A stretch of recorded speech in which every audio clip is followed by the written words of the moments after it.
गोविन्दाय नमो नमः। श्रीकृष्णाय नमो नमः। नारायणाय नमोस्तुते।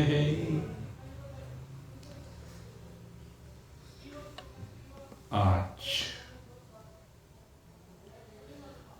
पौष मास की इस दिव्य पूर्णिमा के पुनीत पावन अवसर पर एक साथ तीन उत्सव मना करके अपने हृदय को आनंदित करते समस्त भगवत भक्तवृंद, आज का दिन हमारे लिए बहुत ही भक्तिमय दिन है, क्योंकि आज के दिन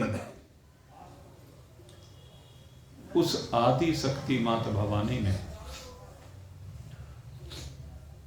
भक्तों की पुकार को सुना और भक्तों की पुकार को सुनकर के जो भक्तों के दुख हैं उनका निवारण किया। दुर्गम नाम का दैत्य जो बहुत कष्ट दे रहा था, जिसके कारण से भक्त त्राहि त्राहि कर रहे थे, उस दुर्गम नाम के दैत्य का भक्तों की पुकार पर संहार करने के लिए आज ही के दिन मां भगवती बड़े दिव्य स्वरूप में प्रकट हुई। एक तो मां भगवती का जो दिव्य स्वरूप है वो ममतामयी मां का है। ममतामयी का मां कैसी है कि अपने भक्तों का दुख उससे देखा नहीं जाता। जब भक्त करुण पुकार करते हैं तो उसकी भी आंखों से अश्रुओं की धारा बहने लगती है। और ऐसा ही हुआ जब दुर्गम नाम के दैत्य ने परेशान किया तो भक्तों की पीड़ा को अनुभूत करते हुए मां की आंखों से आंसुओं की धाराएं बहने लगी। सैकड़ों धाराएं एक साथ अश्रुओं की प्रवाहित होने लगी और वो सैकड़ों धाराएं प्रवाहित होकर के जो अकाल पड़ा हुआ था उस अकाल की निवृत्ति करने लगी। सैकड़ों अश्रुओं की धारा मां की आंखों से प्रकट हुई, इसलिए मां शताक्षी कहलाई। और इस जल के द्वारा तुरंत इस भूदेवी का पोषण हुआ और मां भगवती इस संपूर्ण धरा को जो धारण करने वाली है उससे अनेकानेक प्रकार की औषधियां, शाक सब्जियों का प्रकटन हुआ। अपने शरीर पर ही मां भगवती ने इन सब का प्रकटन किया, इसलिए वो मां शाकुंभरी कहलाई। आज ही के दिन मां ने प्रकट होकर के उस दुष्ट का संहार करके अपने भक्तों के पालन के लिए, पोषण के लिए, संरक्षण के लिए ये 4 रूपों में अवतार लिया। और ये बड़े सौभाग्य की बात मैं कहता हूं कि हमारी ये भूमि वास्तव में भाग्यवान है। इस पर रहने वाले भक्त भाग्यवान हैं कि मां के स्वरूप का प्रकटन हमारे क्षेत्र में हुआ और इसीलिए ये माता का स्वरूप इस क्षेत्र की कुल देवी के रूप में विख्यात हुआ। हमारे क्षेत्र की कुल देवी मां शाकुंभरी जी है। माँ शताक्षी ही है, माँ भीमा देवी, ब्रह्माणी, भ्रामरी, अलग अलग नाम से पुकारी जाती है। ये हम सब के ऊपर माँ की कृपा है कि इस क्षेत्र में उनका प्रकटन हुआ। आज के पुनीत पावन दिवस पर, इस पौष पूर्णिमा के पुनीत पावन अवसर पर हम उनको कोटि से नमन करते हैं। और ये दिन वैसे भी बहुत महत्वपूर्ण है, क्योंकि आज ही के दिन हमारी सनातन परंपरा के लिए एक ऐसा दिन है जो हमारी अनेकता को एकता में परिवर्तित करने वाला दिन है। आज हमारे अनेक भक्त एकत्रित हुए हैं उस पुण्य भूमि पर जिसे प्रयाग कहा जाता है, जिसे तीर्थों का राजा कहा जाता है। इस बार यह अद्भुत संयोग है कि मां शाकुंभरी के अवतरण दिवस पर ही ऐसे दिव्य भव्य कुंभ का आयोजन प्रारंभ हुआ है। आज से कुंभ स्नान प्रारंभ हुआ है और सबसे पहला पर्व स्नान है ये आज। करोड़ों भक्तों ने आज जाकर के संगम में डुबकी लगाई है। वहां पर मां गंगा, मां यमुना, इन दोनों का प्रकटन तो स्पष्ट दिखाई देता है, लेकिन सरस्वती लुप्त रूप से, अदृश्य रूप से उन दोनों के बीच में प्रकट होती है। वो संगम जो 3 नदियों का संगम कहलाता है, 2 प्रकार का संगम है या प्रयाग है। एक प्रयाग वो लौकिक प्रयाग है जहां पर गंगा यमुना सरस्वती का संगम हो रहा है, और गोस्वामी जी महाराज ने एक और संगम की बात की है। मोद मंगलमय संत समाजु, जो जग जंगम तीरथ राजू। कहते हैं एक तो जड़ तीर्थ होते हैं, जड़ तीर्थ से मतलब जो स्थिर रहते हैं, एक ही स्थान पर विराजमान होता है वो तीर्थ, और वहां पर भक्तों को जाना होता है। जब भक्त वहां पहुंचते हैं तो वहां पर उनका कल्याण होता है।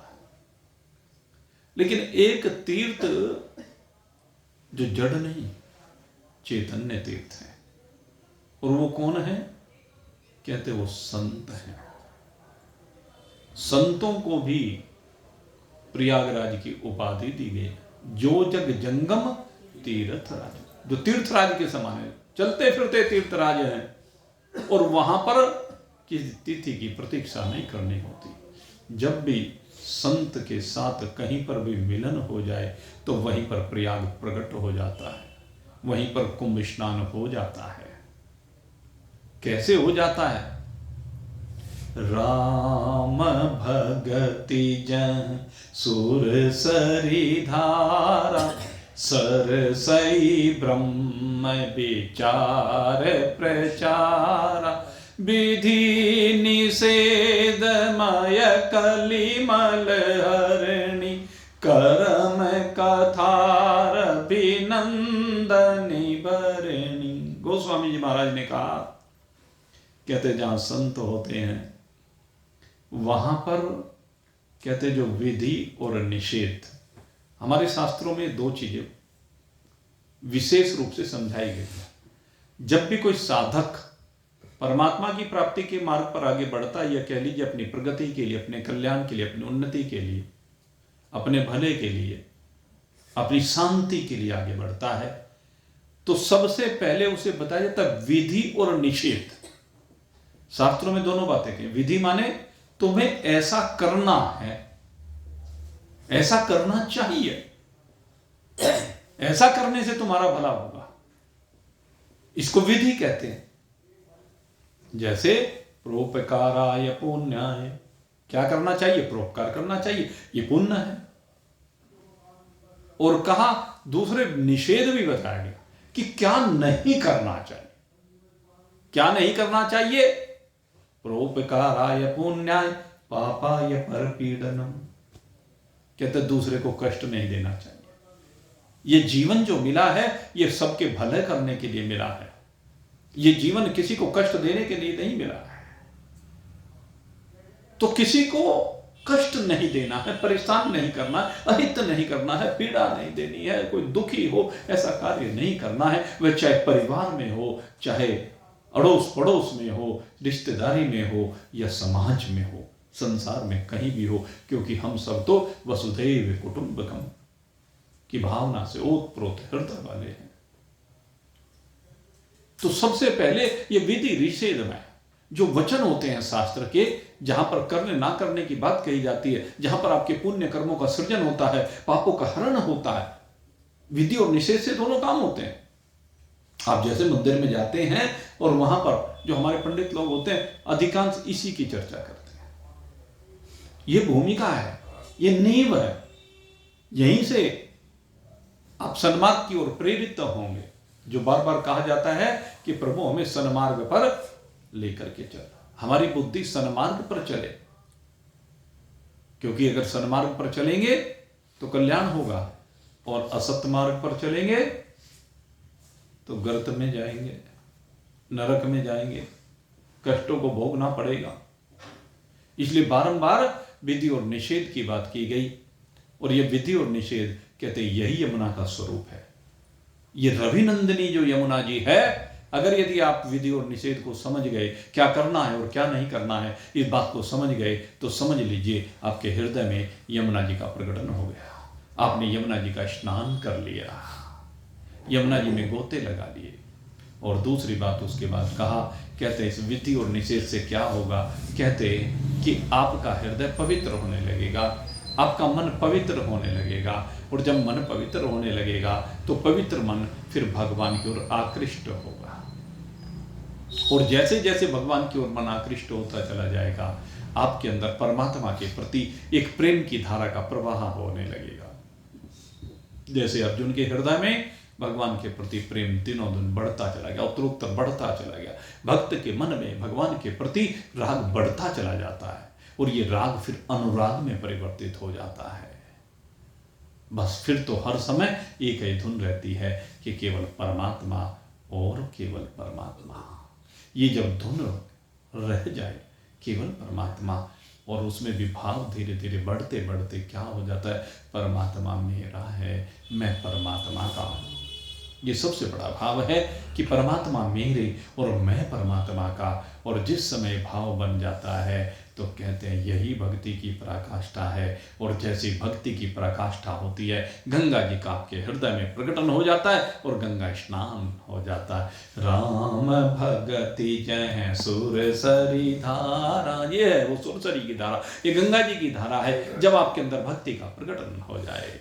और तीसरी बात कही, कहते हैं जिस समय भक्ति हो जाती है, आपका चित्त संसार से हट करके परमात्मा में लगने लगता है, तो उस समय आपके जीवन में कोई सद्गुरु आ जाता है। और जब जीवन में सद्गुरु आता है तो विषयों से वैराग्य होता है। और जैसे जैसे विषयों से वैराग्य होता है, जीवन में विवेक का प्रवेश होता है, सत्य और असत्य का निर्णय करने की क्षमता आ जाती है। जड़ और चेतन को आप समझने लगते हैं, क्या दुख रूप है क्या सुख रूप है, वो आपके समझ में आने लगता है और आप उसमें जीने का प्रयास करने लगते हैं। अब आप सुख में प्रवेश करने लगते हैं, दुख से हटने लगते हैं, आपकी जड़ता समाप्त होकर के आप चैतन्यता में विराजमान होने लगते हैं। और फिर आपको अपना अस्तित्व धीरे धीरे प्रतीत होने लगता है कि मेरा अस्तित्व एक आत्मा है और स्वयं आत्मा ब्रह्म, ये आत्मा ही ब्रह्म है। और जब ये बात समझ में आने लगती है तो उसी समय सरस्वती जी का प्रकटन हो जाता है।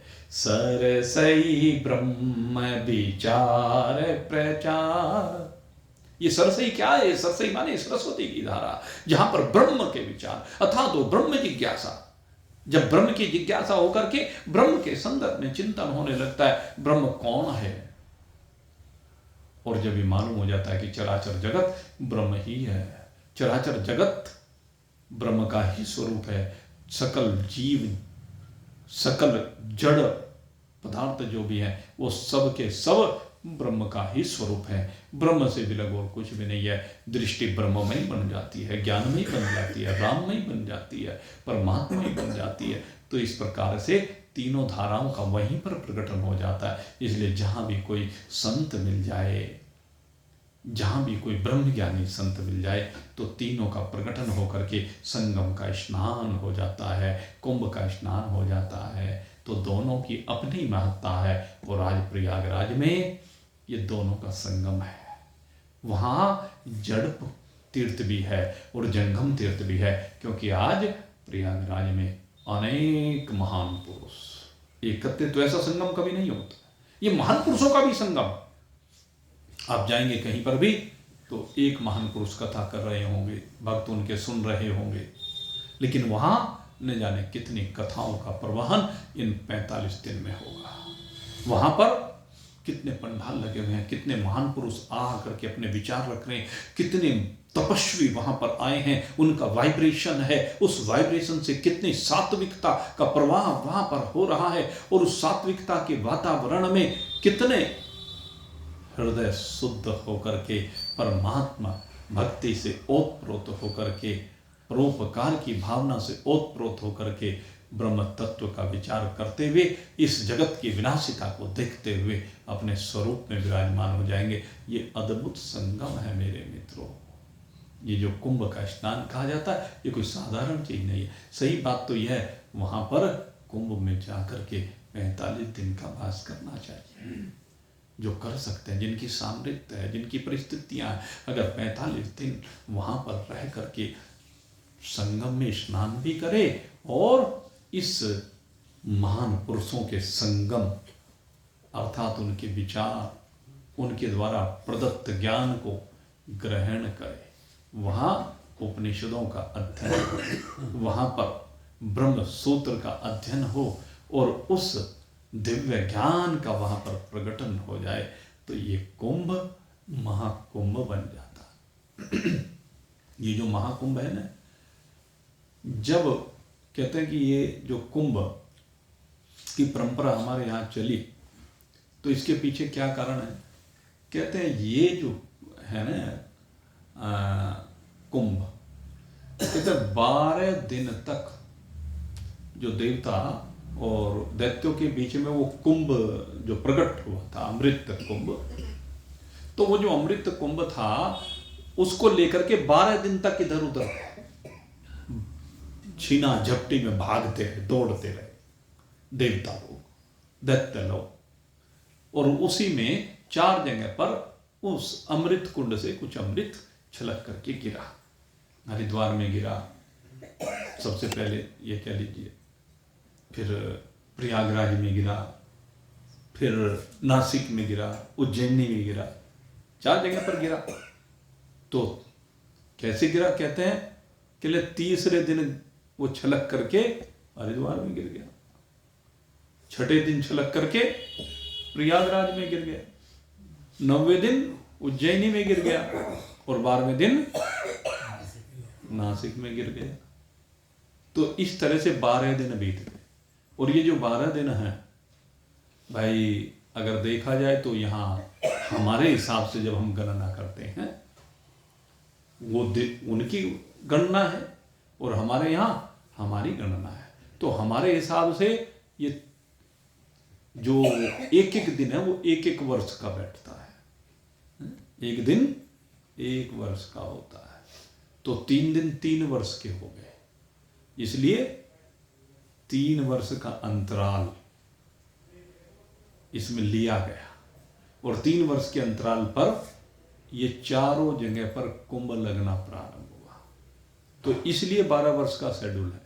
और कहते हैं 12 वर्ष का जो ये शेड्यूल है, एक जब 12 बार परिपूर्ण हो जाता है, 12 वर्ष का शेड्यूल 12 बार, जैसे आप जानते हैं ना गायत्री का जो पारायण होता है, गायत्री के पारायण में 24 लाख मंत्रों का पारायण होता है, और 24 लाख मंत्रों का 24 बार जब पारायण हो जाए तो वो महागायत्री बन जाती है। जैसे वो पंडित विद्यानंद जी की बात हम बताया करते हैं आपको, पंचदशी के रचयिता, तो इसी प्रकार से 12 वर्ष के 4 आवृत्ति हुई 4 जगह पर, और 12 बार तो 144, 12 गुणा 12, 12 बार 144, तो 144 वर्ष में ये दिव्य अवसर आता है। और ये अवसर इस बार मिल रहा है। आज से प्रारंभ होकर के शिवरात्रि तक ये अवसर उपलब्ध है। जो इसमें स्नान करके आएगा, ये सौभाग्य भाई हमारी पीढ़ी को मिल रहा है जो इस समय वर्तमान में है। और 26 फरवरी के बाद जो भी जन्म लेंगे, 50 साल तक कहूँ, 60 साल तक कहूँ, 50, 60, 70 साल लोग भी जो आगे पीढ़ी जन्मेगी, उनमें से किसी को अवसर नहीं मिलेगा। उसके आगे जो जन्मेगी 70 साल के बाद, उनको भी बुढ़ापे में जाकर के अवसर मिल सकता है। आप चिंतन करके देखें, जैसी भगवत इच्छा। तो अगर यदि देखा जाए वर्तमान परिप्रेक्ष्य में, तो ये सौभाग्य मिल रहा है जहां पर हमारी सनातन संस्कृति एक जगह पर एकत्रित हो गई है। सर्वत्र एक प्रेम की धारा बह रही है, श्रद्धा की धारा बह रही है, विश्वास की धारा बह रही है। यह अवसर बहुत कठिनता से मिलता है, और जब यह अवसर मिला है तो इसका लाभ प्रयास करना चाहिए कि सभी उठाएं। एक बस लगवा दो, जैसी भगवत इच्छा हो, जैसी राम जी की इच्छा होगी। तो हमने तो आपके सामने विषय रख दिया, अब राम जी की इच्छा जैसी होगी वो राम जी करेंगे। खैर, तो आज ऐसा दिव्य अवसर कि आज से कुंभ प्रारंभ हुआ। और तीसरी बात, आज एक दिव्य पर्व और है, और ये पर्व हमारी विशेष रूप से पंजाब प्रांत में मनाया जाता है, लेकिन अब तो पूरे देश में ही मनाया जाता है, क्योंकि पंजाब प्रांत से व्यापारी निकले और निकल करके सारे देश में छा गए। कुछ तो पहले देश में छाने के पीछे कारण रहा विभाजन। उस समय पंजाब से जो निकले, सिंध से जो निकले, वो पूरे देश में फैल गए। जिसको जहां आसरा मिला वो वहां पर आ गए। इसलिए अब ये पर्व भी हम सबका पर्व, बड़े प्रेम के साथ हम इस पर्व को मनाते हैं। और ये पर्व मकर संक्रांति का ही पर्व है। वैसे तो देखा जाए मकर संक्रांति की पूर्व संध्या पर ही मनाया जाता है, और इसमें भावना की जाती है, क्योंकि पंजाब में बहुत सर्दी पड़ती है। हमारे यहाँ भी वैसी सर्दी पड़ती है, ऐसी पंजाब में पड़ती है, दोनों जगह एक जैसी बात है। तो इसमें यज्ञ किया जाता है। जो हमारे यहाँ होली की परंपरा है, ये एक यज्ञ है, एक यज्ञ का बड़ा रूप है। तो लोहरी होली के जैसे ही होती है, और इसमें क्या होता है कि इसमें एक यज्ञ होता है, और उस यज्ञ में तिल की आहुतियां दी जाती हैं, और तिल की आहुतियां देकर के भगवान से प्रार्थना की जाती है। प्रभु, तिल गर्माहट का प्रतीक होते हैं, उष्णता का प्रतीक होते हैं, कि प्रभु बस बहुत हो गया। अब सूर्य अपनी दिशा बदलने जा रहे हैं कल से, क्योंकि मकर राशि में जैसे सूर्य प्रवेश करते हैं, तो मकर राशि में प्रवेश करने पर अब वो ठंडक के बजाय उष्णता की ओर चलना प्रारंभ हो जाते हैं। इसलिए प्रभु, हम आपसे प्रार्थना करते हैं, अब जरा हमारी प्रार्थना को स्वीकार करो और इस सर्दी को जरा कम करते जाओ। अब ये हमारी सहन शक्ति से बाहर होती जा रही है। तो इस तरह से प्रार्थना की जाती है, लोहरी माता की जय जयकार की जाती है। हम भी आज इन तीनों पर्व पर आप सभी को बहुत बहुत शुभकामनाएं देते हैं। ये तीनों पर्व मंगलमय हों, भगवान की कृपा सबके ऊपर बनी रही। ऐसे ही भाव सबके हैं, ये पर्व है ही इसीलिए। हमारे जितने भी पर्व हैं वो सबके मंगल के लिए पर्व है। हमारे किसी भी पर्व में ये भावना नहीं की गई है कि हम किसी के लिए बुरा सोचें। भगवान आज इसी बात को कह रहे हैं। आज भगवान श्री कृष्ण, जो हमारा विषय चल रहा है, कहते भगवान को कौन प्रिय है। कहते जो ये सोच है ना, ये भगवान ने दी हमें। सबसे पहले भगवान ने यही कहा, ए द्वेष्टा सर्वभूतानां मैत्र करुण एव चः निर्ममो निरहंकारः समदुःख सुख क्षमी संतुष्टः सततं योगी यतात्मा दृढ़ निश्चयः मय्यर्पितमनोरबुद्धि यो मद्भक्तः स मे प्रियः यो मद्भक्तः स मे प्रियः। भगवान कहते हैं जो मेरा ऐसा भक्त है वो मुझे प्रिय है। बात ही आई थी कि भगवान को कौन प्रिय है, भगवान को कौन प्राप्त होता है। तो आज भगवान यहां कहते सबसे पहली जो कंडीशन लगाई, कहते हैं अद्वेष्टा सर्वभूतानां, जो किसी से भी द्वेष करने वाला ना। ये सबसे बड़ी बात है। हमारी संस्कृति की विशेषता ये है, हमारे जितने भी पर्व हैं उसमें सारे द्वेष को मिटा दिया जाता है। जब हम कुंभ में जाते हैं तो वहां पर किसी की जाति नहीं देखी जाती, वहां पर कोई गरीब अमीर नहीं देखा जाता। वहां उस त्रिवेणी में जाकर के सब एक साथ स्नान करते हैं। आज दिखा रहे थे, जहां शंकराचार्य जी, स्वामी अविमुक्तेश्वरानंद जी महाराज कहते हैं जहां उन्होंने जाकर के आचमन किया, वहीं उनके बराबर में न जाने को कितने लोग, किन किन जाति के, उन सब ने भी वहीं पर आचमन किया। कोई त्रिवेणी ने मना किया क्या? यह है हमारी भारतीय संस्कृति की विशेषता। और यह विशेषता भगवान श्री राम ने हमें परोसी। कहते हैं भगवान श्री राम से पूर्व अयोध्या में अलग अलग घाट हुआ करते थे सरयू के। भगवान श्री राम ने सारे घाटों को हटवा दिया, सिर्फ 2 घाट रखे। एक घाट स्त्रियों के स्नान के लिए, एक घाट पुरुषों के स्नान के लिए, और कोई घाट नहीं, सब घाट। कहने कि सब में एक मैं ही बैठा हुआ हूं। जब सब में एक मैं ही बैठा हुआ हूं तो फिर ये घाटों की भिन्नता क्यों? ये सब उन्होंने एकता का सूत्र दिया। भगवान श्री कृष्ण हो, भगवान श्री राम हो, उन्होंने सदा सबको एकता का सूत्र दिया कि सब एक हैं, आप अनेक मत बनिए। ये जब से हम लोग अनेक हुए हैं ना मेरे मित्रों, इस अनेकता ने ही हमारा पतन किया। और जब तक एक रहे, किसी की हिम्मत नहीं हुई कि कोई आपको स्पर्श भी कर सके। इसलिए एक रहना है, और एक तब रह सकते हैं जब किसी के प्रति कोई द्वेष भाव ना हो। और ये कहा केवल द्वेष भाव नहीं, मैत्री करुणा एव च। द्वेष तो करना ही नहीं है किसी से, अपितु क्या करना है? कहते हैं मित्र भाव रखना है, कोई भी हो। और मित्र भाव क्यों कहा भगवान ने यहां पर?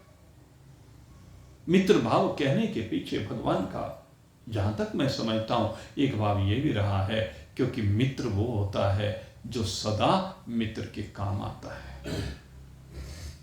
आप देख लीजिए, आज भी यही परंपरा चली आ रही है। आज जैसे परिवार बहुत सिमट कर रह गए हैं, अब विपरीत परिस्थितियां सबके घरों में आती हैं, तो उन विपरीत परिस्थितियों में कौन किसके साथ खड़ा होता है? रिश्तेदार तो आता नहीं कोई, परिवार वाले भी बाहर हैं, रिश्तेदार भी बाहर हैं, कौन काम आएगा? सबसे ज्यादा मित्र काम आता है। इसलिए कहा तुम मित्र बनना सीखो। जैसे भगवान मित्र बने ना, सुदामा के मित्र ही तो बने भगवान। और सुदामा के मित्र बनकर के भगवान ने क्या किया? कहते करुण एव च। कहते जब भी आप किसी को दिक्कत में देखें तो उसके ऊपर करुणा करनी सीखो। दया करनी सीखो, उसको सहयोग करना सीखो, उसके भले के लिए कार्य करना सीखो। हमारे राम जी का सबके लिए यही संदेश होता है। हमारे राम जी बार बार सबको यही कहते हैं कि तू दूसरों का भला कर, दूसरे के ऊपर कृपा कर, अपने बारे में मत सोच। अपने बारे में सोचने की जरूरत कहां है? जब तू दूसरे के बारे में सोच लेगा, तेरे बारे में तो राम जी सोचेंगे। यही सूत्र है हमारे यहां। भगवान ने कहा कि सर्वधर्मान् परित्यज्य, और बाकी सारे धर्मों को त्याग दे, मेरी शरण में आ जा। तेरा योगक्षेम मैं करूंगा, योगक्षेम वाहम्यम। तेरे योगक्षेम की जिम्मेदारी तो मेरी है, क्यों परेशान हो रहा है? विश्वास होना चाहिए। क्या विश्वास हो? तेरा राम जी करेंगे बेड़ा पार, उदासी मन काहे को करे रे, उदासी मन काहे को करे, तेरा राम जी करेंगे बेड़ा पार। राम जी तेरा बेड़ा पार करेंगे, जो उदासी क्यों कर रहा है, परेशान क्यों हो रहा है, दुख क्यों मान रहा है? बस तुझे कुछ काम करना है। क्या करना है? नैया तू कर दे प्रभु के हवाले, नैया तू कर दे प्रभु के हवाले, लहर लहर हरि आप संभाले, नैया तू कर दे प्रभु के हवाले, लहर लहर हरि आप संभाले, हरि आप ही उठाए तेरो भार, उदासी मन काहे को करे रे, उदासी मन काहे को करे रे, तेरा राम जी करेंगे बेड़ा पार, उदासी मन काहे को करे, काबू में मज धार उसी के, हाथों में पतवार उसी के, काबू में मज धार उसी के, हाथों में पतवार उसी के, तेरी हार भी नहीं है तेरी हार, तेरी हार भी नहीं है तेरी हार, उदासी मन काहे को करे रे, उदासी मन काहे को करे रे, तेरा राम जी करेंगे बेड़ा पार, उदासी मन काहे को करे, गर निर्दोष तुझे क्या डर है, गर निर्दोष तुझे क्या डर है, पग पग पर साथी ईश्वर है, गर निर्दोष तुझे क्या डर है, पग पग पर साथी ईश्वर है, जरा हृदय से कीजिए पुकार, उदासी मन काहे को करे रे, उदासी मन काहे को करे रे, तेरा राम जी करेंगे बेड़ा पार, उदासी मन काहे को करे रे, सहज किनारा मिल जाएगा, सहज किनारा मिल जाएगा, परम सहारा मिल जाएगा, सहज किनारा मिल जाएगा, परम सहारा मिल जाएगा। डोरी सौंप दे उसी के डोरी सौंप दे उसी को एक बार, उदासी मन काहे को करे रे, उदासी मन काहे को करे। तेरा राम जी करेंगे बेड़ा पार, उदासी मन काहे को करे रे, उदासी मन काहे को करे। मुख्य बात क्या है? परमात्मा के हाथ में डोर सौंपने की जरूरत है।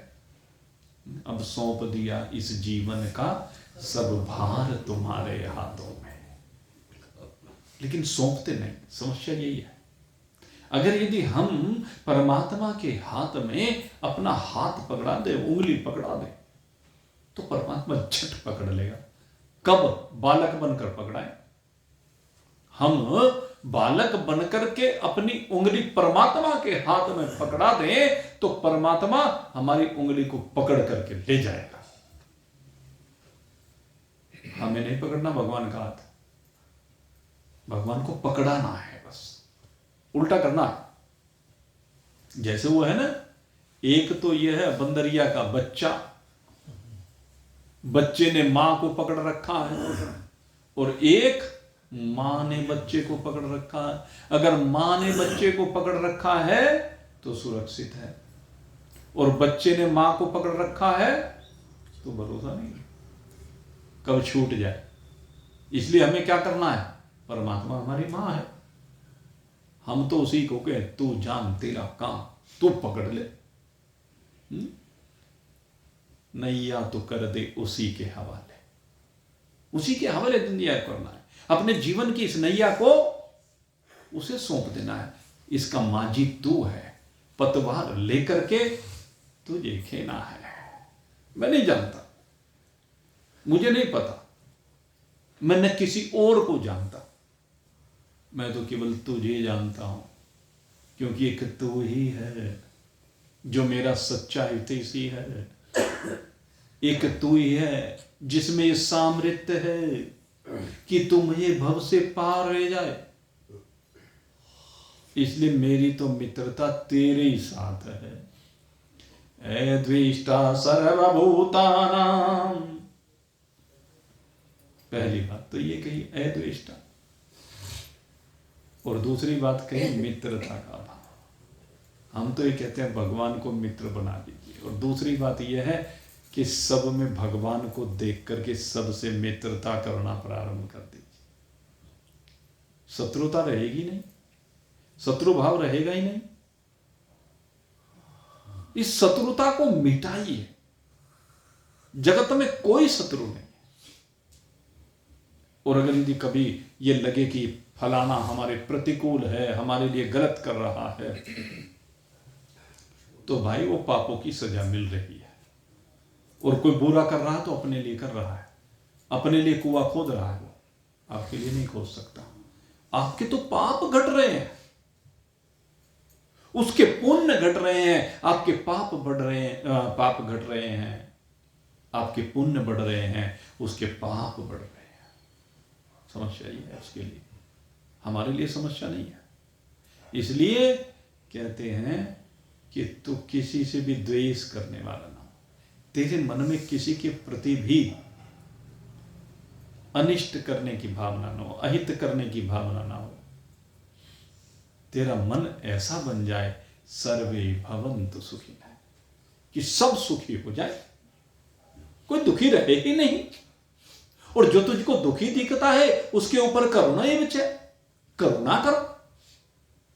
भगवान ने तुझे अगर सुख दिया है तो अपने सुख को थोड़ा सा बांट दे, और बांटने से ही बात बन जाती है।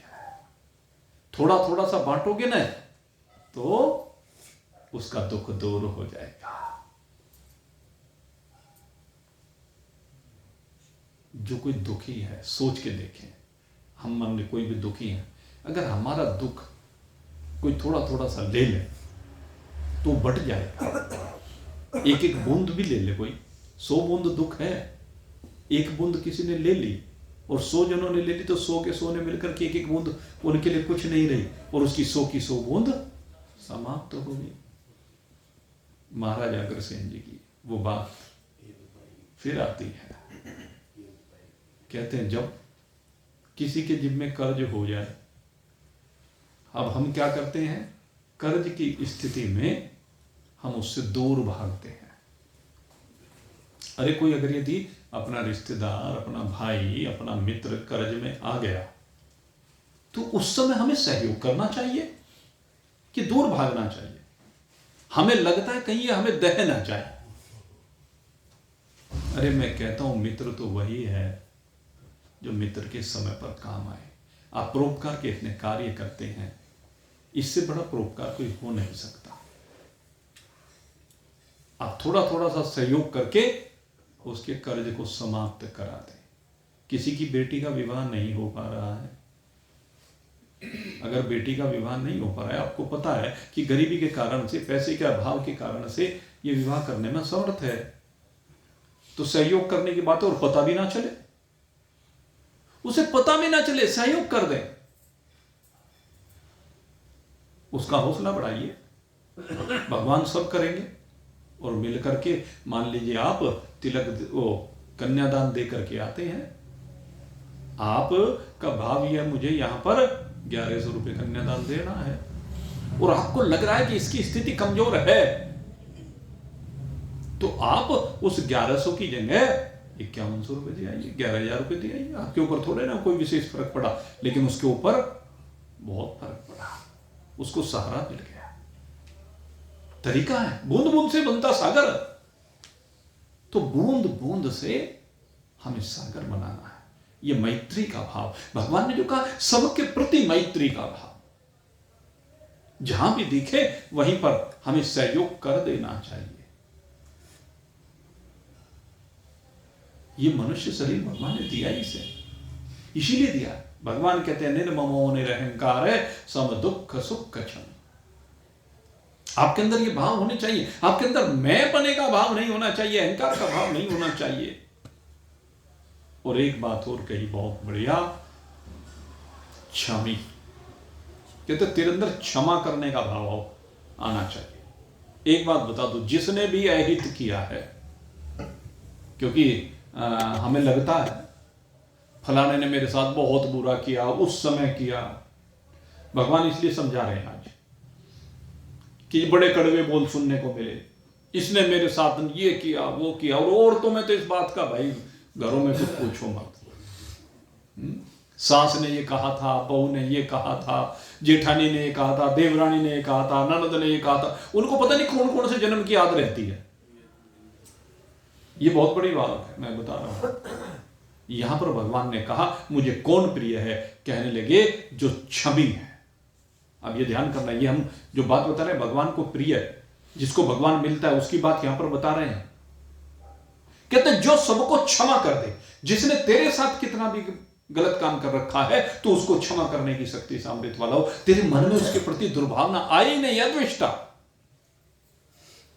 उस बुरा करने वाले के प्रति भी, उस बुरे कार्य करने वाले, उस गलत बोलने वाले, जिसने तुम्हारे हृदय में जहर के तीर चुभा रखे हैं, जहर पिला रखा है जिसने, भगवान कहते हैं तो उसको भी क्षमा करने की सामर्थ्य वाला अगर यदि बन गया है तो कहते हैं संतुष्ट सततम योगी। ऐसा योगी, उसे योगी कहा है भगवान ने, योगी वो है कहते जो सब कुछ सहन कर जाता है, कोई प्रतिकार नहीं, कोई विरोध नहीं, कोई कहना सुनना नहीं, अपितु मैत्री का भाव है, संतुष्ट है सततम योगी। ऐसा योगी सदा संतुष्ट रहता है, उसका निश्चय दृढ़ होता है।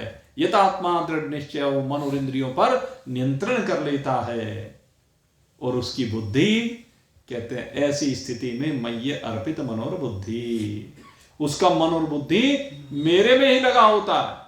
जब उसका मन और बुद्धि केवल मेरे में लगा होता है, अब यहां करके भगवान ने कह दिया मद भक्त से में प्रिय है। ये भक्ति योग चल रहा है।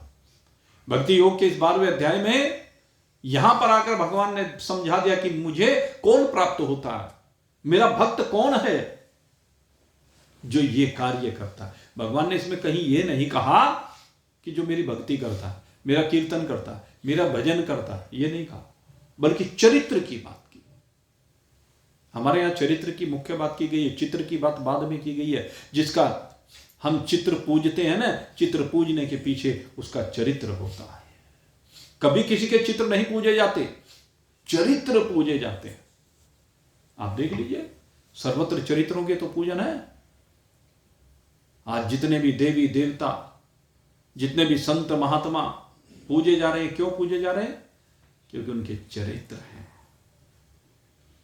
इसलिए चरित्र निर्माण पर ही बल दिया गया है। भगवान ने जो ये गुण बताए हैं, जिसके अंदर ये गुण हो जाते हैं, और मैं फिर कहता हूं सबसे बड़ा गुण ये 2 चीज यहां पर हैं, मैत्री करुणैव च और क्षमी।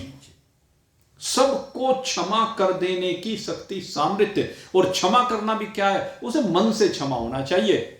जब क्षमा करने के बाद फिर वो उसका दुर्गुण याद ही ना रहे जिंदगी में, किसने फलाने ने ऐसा किया, फिर भी हमने क्षमा कर दिया, ये बात नहीं है। अगर ये भाव है तो ये भी अहंकार है।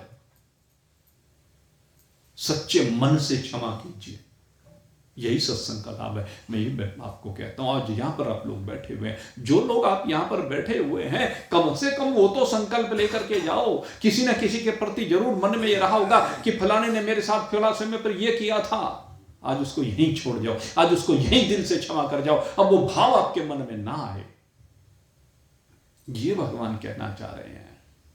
से मद भक्त है, से में प्रिय है, वही मेरा भक्त है, वही मुझे प्रिय है। तो इस बात को समझिए।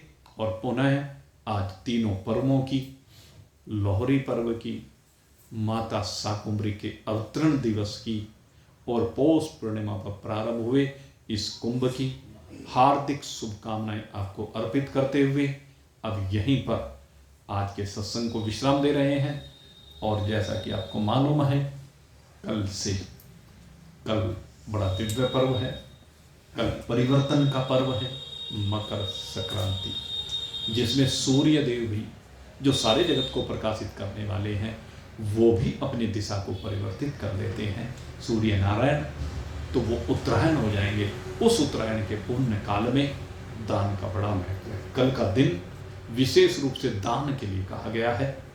तो कल के इस पुनीत पावन पर्व पर आप प्रातः काल से लेकर के पूरे दिन पहले स्नान, दान, और फिर रात्रि में कहने लगे कि आइए, भगवान कह रहे हैं, भगवान श्री राम की ओर से सबको निमंत्रण है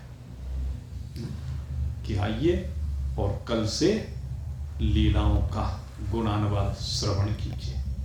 ये वो भी भाई आज आपके बीच में आए हुए हैं। अब 9 दिन तक श्री राम कथा कल से प्रारंभ होगी। सहपत्नी गाय हैं, पारुल जी भी, तो हर वर्ष ये कराते ही आपको मालूम है। इस वर्ष भी कल से कथा का प्रारंभ होगा। समय ठीक 7 बजे और ठीक 9 बजे, 7 बजे से 9 बजे तक 2 घंटे, 9 दिन तक ये कथा चलेगी। आप सभी लोग सादर निमंत्रित हैं। भोजन प्रसाद की व्यवस्था 9 के 9 दिन वहीं पर रहेगी। आप सब के लिए बहुत बहुत शुभकामना करते हुए अब यहीं पर सत्संग को विश्राम दे रहा हूँ।